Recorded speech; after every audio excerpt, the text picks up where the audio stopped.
بھی ضابطہ حیات نا جب بھی ایک لیجسلیٹر کے طور پہ امپلیمنٹ کیا جاتا ہے، اسپیشلی کوئی کتاب سے آ رہا ہو، تو جب بھی قوم اس کو ایموشنلی اس سے ساتھ اٹیچ ہوتی ہے، اس کو انٹرنلائز کرتی ہے نا، تو ہر انسان کے ایموشنز اس کی ایک انٹرپریٹیشن کرتے ہیں، اس کی ایک خود ہی ایک ترجمہ کر کے اس کے بیہیویئر کے اندر، اپنے بیہیویئر کے اندر اس کا ترجمہ کرتے ہیں۔ اور قوم کے جب خواص بڑے بوڑھے اس کو جب ایموشنلی پریکٹس کرتے ہیں تو اس سے کلچر وجود میں آنا شروع ہو جاتا ہے۔ عام آدمی جو کو مرضی کر رہا ہے اسے کلچر وجود میں نہیں آتا۔ قوم کے جب خاص آدمی کسی بھی لیول پہ انٹلیکچوئل ایلیٹس ہوں، فائنینشیل ایلیٹس ہوں، پولیٹیکل ایلیٹس ہوں، وہ ان کے جو بھی بیہیویئر ہوتے ہیں، ان کی جو انٹرپریٹیشن ہوتی ہے نا اس سسٹم کی، اس ڈیفینیشن آف انسٹرکشنز کی، اس سے کلچر وجود میں آتا ہے۔ تو کوئی بھی انسان جب یہ سوچتا ہے نا کہ پاکستان کا بھی ایک کلچر ہے، انڈیا کا کلچر ہے، چائنا کا ایک کلچر ہے، اسلام کا وہ اسلام اس کو ریکگنائز کرتا ہے کہ نہیں، تو اسلام just like any other legislator book of instructions اپنے کلچر خود کریٹ کرے گا ہی کرے گا۔ جس بھی علاقے کا وہ کلچر ہوتا ہے اس نے اس کو ایموشنلی انٹرنلائز کیا ہوتا ہے کسی ایک ایسی سپرسٹیشن سے یا پھر کسی بلیف سسٹم کے ساتھ کہ جس کو وہ کرنا واقعی میں فرض سمجھ رہا ہوتا ہے۔ 1 2 3 10 12 14 نسلیں گزرتی ہیں تو وہ پارٹ آف دا لیجسلیشن بن جاتا ہے۔ یہی مسئلہ ہے کہ جو لوگوں کو سمجھ نہیں آ رہا کہ اسلام جب آیا تھا تو ایکچولی میں ان رسم و رواج کی اس انٹرنلائزیشن کے خلاف آیا تھا۔ ہر ایک لیجسلیشن اسی کے خلاف ہی آتی ہے۔ اللہ نے بھی یہ کہا تھا کہ تم نے یہ کیا اپنے طور پہ سپرسٹیشنز کریٹ کر لی ہوئی۔ بت کی پوجا کرنا کیا تھا؟ سپرسٹیشن تھی، انٹرنلائز ہوئی تھی۔ کس چیز پہ؟ ایموشنل لیول کے اوپر۔ نفسیات ایموشنز کے سے مبرہ تو ہو نہیں سکتی، نفسیات تو ہوتی ہی ایموشنل مینیفیسٹیشن۔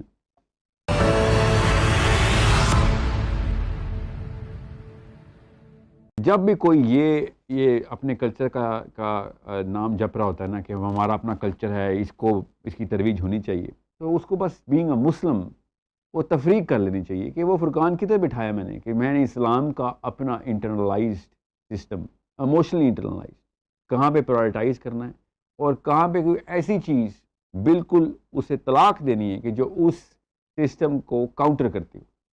کچھ ایسی چیزیں ہوتی ہیں جس کا کوئی تعلق نہیں ہوتا اسلام کے کلچر سے یا کسی اس ایسے کلچر سے کو وہ مانتا ہے، تو اس کو اسلام بھی ریکگنائز کرتا ہے کہ جو چیز حرام نہیں ہے وہ بے شک کر لو۔ جو چیز حرام اور حلال کی ڈیفینیشن کو کہیں سے بھی انووک کرے گی یا پھر میوٹیٹ کرے گی یا کوئی پیرلل سسٹم بنائے گی، اسلام نے اس کے تینوں معاملات کے الگ الگ القاب و الفاظ بتائے ہوئے ہیں اور اس کو گناہ میں ہی ڈکلیئر کیا ہوا ہے۔ اگر اسلام ایسا نہ کرتا تو ہر قوم کو اپنا اپنا کلچر پریکٹس کرنے کی ضرورت تھی، مگر پھر بہت بڑا مسئلہ آ رہا تھا کہ کلچر کہاں پہ ٹرمپ کیا جائے اپنی بلیف سسٹم کے اوپر یا پھر اس رائٹ اینڈ رانگ کی ڈیفینیشن کے اوپر۔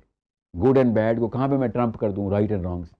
تو جب رائٹ اینڈ رانگ ٹرمپ ہونا شروع ہو جائیں، گڈ اینڈ بیڈ یا زیادہ تر لوگ جو کر رہے ہوں اس کو انسان جب رائٹ سمجھنا شروع، یہ ہماری فطرت ہے، اس کو ہرڈ سائیکالوجی بولتے ہیں، جو زیادہ تر لوگ کر رہے ہوتے اس کو عام بندہ جو بچہ جو ہوتا ہے وہ بڑا ہو رہا تھا اس کو رائٹ کی ڈیفینیشن میں، رانگ کی ڈیفینیشن میں لے کے آتا۔ حالانکہ بڑے بوڑھوں نے اس لیے نہیں سٹارٹ کیا ہوتا کہ رائٹ ہے، وہ اس لیے کہہ رہا تھا کہ اچھا ہے، اٹس گڈ اور بیڈ تھنگ۔ یہ بہت ہی بڑا مسئلہ ہے کہ جو آپ کی نفسیات پہ پوری طریقے سے غالب آ جاتا ہے، اور کچھ نسلوں کے بعد کسی کو یاد نہیں رہتا کہ یہ گڈ ایک اچھی ترتیب بنائی تھی کسی نے، اب وہ صحیح اور غلط کی ڈیفینیشن بنا رہی ہیں۔ یہ قرآن پاک نے نوح علیہ السلام کی کہانی کے وقت یہ بتایا کہ ان کے بزرگان کو لوگوں نے پھر بعد میں بت بنانے شروع کر دی اور اس کو پھر مذہب بنا لیا، حالانکہ وہ کون نیک لوگ تھے، ہم بھی ایسے ہی کرتے ہیں۔ اب مسئلہ صرف ان بتوں کا نہیں ہے جو نظر آتے ہیں، مسئلہ ان بتوں کا جو نظر نہیں آتے، پوجا لیکن اسی طریقے سے کی جاتی ہے۔ اس رسم، اس رواج کو اگر ہم ریکگنائز نہیں کر سکتے تو ہم تو اس قابل بھی نہیں ہیں کہ ہم اپنے آپ کو مسلمان کریں۔ اگر ہم ریکگنائز کر سکتے ہیں تو پھر اس کو توڑنے کا نام ہی تو اسلام ہے۔ جب بھی آپ کو یہ بزرگان ملے نا اور بتائیں کہ ہمیں یہاں پہ ہمارا کلچر ہے بھائی، اس کی بھی ایک رسپیکٹ کرو، تو آپ ضرور کریں رسپیکٹ، جب تک کہ وہ آپ کے بینگ اے مسلم آئیڈینٹی کے ساتھ کلیش نہ کرتی ہو۔ مسئلہ یہ ہے کہ ہم پاکستان کا کلچر تو چاٹتے رہتے ہیں، اصل میں وہ انڈین کلچر ہے، اور انڈین کلچر ریپگننٹ ہے ان سو مینی اینگل، ان سو مینی ویز، اسلام کے انہیریٹڈ کلچر کے ساتھ۔ کلچر تو بنے گا ہی بنے گا اسلام کا، ہر لائف کے موضوع کے اوپر اسلام نے ایک ضابطہ دے دیا، کلچر نہیں بنے گا اس سے، آف کورس بنے گا۔ کپڑے پہننے کے جو ہے کا میزان بتا دیا ہے، کھانا کھانے کا کے اوصاف بتا دیے ہے، اور طریقہ کار بتا دیے ہیں، بیٹھنے اٹھنے کے، بات کرنے کے، ملنے جلنے کے، آپس میں بات کرنے کی کدھر تک تمیز رکھنی ہم نے، کدھر ہم نے قول و قولاً سدیدہ کرنا ہے، سب کے سب معاملات ہمیں اگر پتہ ہیں، اس کے باوجود بھی ہم سمجھیں کہ اسلام کا اپنا کلچر نہیں ہے، اور اگر ہمیں پتہ چل جائے کہ اسلام کا اپنا کلچر اور اس کو ہم باقی کے کلچر پہ ٹرمپ نہیں کر رہے، تو پھر مسلمان ہونے کے اوپر یہ اعتراض ہونا چاہیے نا ہمیں تو ایک ڈیفینیشن کے اوپر چیلنج کریٹ کر دینا چاہیے as youth, as a thinking youth. مجھے آپ سے صرف امید ہے، کیونکہ آپ کے علاوہ تو باقی سب کے سب اس کلچر کو دین میں داخل کر چکے ہیں. یوتھ سے میری یہ امید ہے کہ وہ کھڑے ہو جائیں گے اور پوچھیں گے کہ یار صحیح غلط کے اندر کیوں داخل کر رہے ہو؟ صحیح غلط تو صرف اسلام ہے ہمارا، اچھے برے کو اچھے برے میں رہنے دو، صحیح غلط کا معاملہ صرف اور صرف اللہ اور اس کے رسول کرتے ہیں. So being a Muslim, understand where to draw the line and make sure you draw that line and make sure you know why you're drawing that line.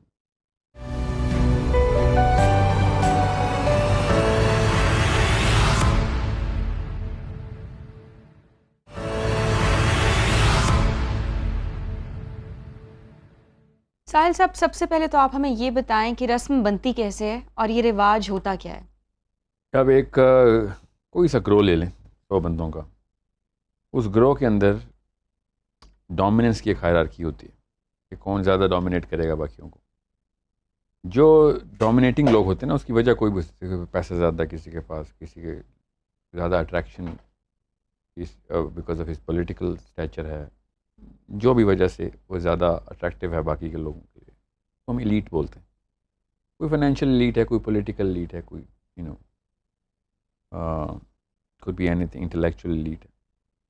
وہ لوگ دانستہ یا غیر نادانستہ طور پر جو بھی بیہیویئر شو کر رہے ہوتے ہیں نا، نیچے جتنے بھی لوگ ہوتے ہیں نا اس ہائرارکی میں، وہ لوگ سمجھتے ہیں کہ یہی طریقہ ہے اس فلسفے کے اوپر چلنے کا کہ جس کو وہ مانتے ہیں، خواص مانتے ہیں. عوام فلسفے کی سینس تو رکھتی نہیں ہے، اس بیلیف کی، اس کاز کی، اس ضابطے کی، تو وہ اس کو ہی ضابطہ مانتے ہیں جس کو خواص اپنے بیہیویئر میں پریکٹس کر رہے ہوتے ہیں. کرتے کرتے ان 100 بندوں کو آپ 1000 سے ضرب دے دیں، ان کی نسلیں پھر اگلی نسل، ان کو یہ یاد نہیں ہوتا، نہ ہی پتہ ہوتا اگلی نسلوں کو کہ پچھلی نسلوں نے صرف اٹریکٹ ہو کے یہ کام شروع کیا تھا. اور شروع میں وہ تواتر کے ساتھ بیہیویئر ٹو بیہیویئر میمک کرتے ہیں، اور اگلی نسلیں اس کو میمکری سے آگے اپنے ایبسولوٹ فلاسفی کے اندر داخل کر لیتے ہیں. اور اس رسم کو نام ماننا، فار ایگزامپل مذہبی ہیں تو غیر مذہبی ہو جاتا ہے جی، اور اگر اس رسم پہ چل رہے ہوں گے تو سمجھیں گے کہ ہاں وہ اللہ کے قریب بھی ہو رہے ہیں. تو یہ بیسیکلی اس تواتر کو، اس بیہیویئر کے اندر صلاحیت کرنے کو رسم کہتے ہیں، اور رواج اس مومنٹم کو کہتے ہیں جو بار بار ایک کام کیا جا رہا ہے. اصل میں عمومی طور پر وہ کام شروع کرنے کے پیچھے ایک آدمی کا ایک نیچرل بیہیویئر تھا، وہ خود کیجول تھا، اس کو پتہ نہیں تھا، کاشیس نہیں تھا. تو بیسک سینس اور سائنس یہی ہے اس کی. اچھا، بینگ اے مسلم، آپ نے جیسے ابھی بات کی کہ اس کو ریلیجسلی فالو کرنا شروع کر دیتے ہیں، تو کوئی مثال دیں، اس کو ذرا زیادہ سمپلیفائی کریں کہ کیسے کوئی رسم جو ہے وہ ریلیجس فلسفی کے ساتھ جو ہے وہ کانٹراسٹ میں آتی ہے. ضرور کانٹراسٹ میں تو چلیں میں آپ کو مثال دے دیتا ہوں. واقعی ریلیجس فلسفی میں داخل کیسے کی رہتی ہے وہ تو آپ کو میں نے بتایا، وہ تو ہمارا ایک ہارمون ہے، ہمارا ایک کیمیکل ہے، اچھا، جو کہ ٹریگر ہی تب ہوتا ہے کہ جب ہم نے ایک ڈومیننس کی ہائرارکی کو کے اندر اوپر جانا ہو. ہر انسان چاہتا ہے میں بھی لیڈ بنوں، چاہے پیسے بھی اسی لیے اکٹھے کر رہا ہے، سیاست بھی اسی لیے کرتا ہے، پاور چاہ رہا ہوتا ہے وہ. تو وہ جتنا زیادہ آپ پریکٹس کرے گا اتنا زیادہ وہ نمایاں ہو کے سامنے آئے گا. میں مثال دیتا ہوں آپ کو، جیسے کوئی بڑا کمرے میں داخل ہو تو ہم کھڑے ہو جاتے ہیں، اچھی بات ہے نا، عزت کرنی چاہیے بڑوں کی. یس، آپ بھی ایسے کرتی ہیں؟ بڑے داخل ہوتے ہیں، ابا جی گھر پہ آ جائیں یا والدہ آ جائیں یا کوئی استاد آ جائیں کمرے میں، تو آپ کھڑی ہوتی ہیں. Somehow you think it's a religious duty that you have to do, ثواب ہوگا. لیکن یہ جو رسم ہے یہ نقصان تو نہیں کر رہی نا کسی کا؟ سم ٹائمز ایسے ہوتا ہے کہ آپ کچھ ایسے ریت رواج قائم کر لیتے ہیں جو نقصان کا باعث، ایک اسپیسیفک کمیونٹی میں نقصان کا باعث بننا شروع ہو جاتے ہیں. اسلام کے جتنے بھی احکام ہیں نا، وہ آپ کی نفسیات کے اور جسم کے فائدے کے لیے ہیں. اگر اسلام کے اندر کوئی چیز نہیں ہے اور آپ نے داخل کر دی ہے تو وہ آپ کو نقصان ہے. جیسے کوئی چیز کینسرس ہوتی ہے، کارسینوجینک ہوتی ہیں، یہ بھی وہ کینسرز ہیں سارے. اسی لیے تو اسلام نے آ کے پرانی نسلوں کو ڈیلیٹ کرایا تھا کہ ختم کرو اس ساری کہانی، یہ کیا شروع کی ہوئی ہے. اللہ کو پتہ ہے جس نے مشین بنائی ہے کہ کیا کام کب کرنا ہے کیا نہیں.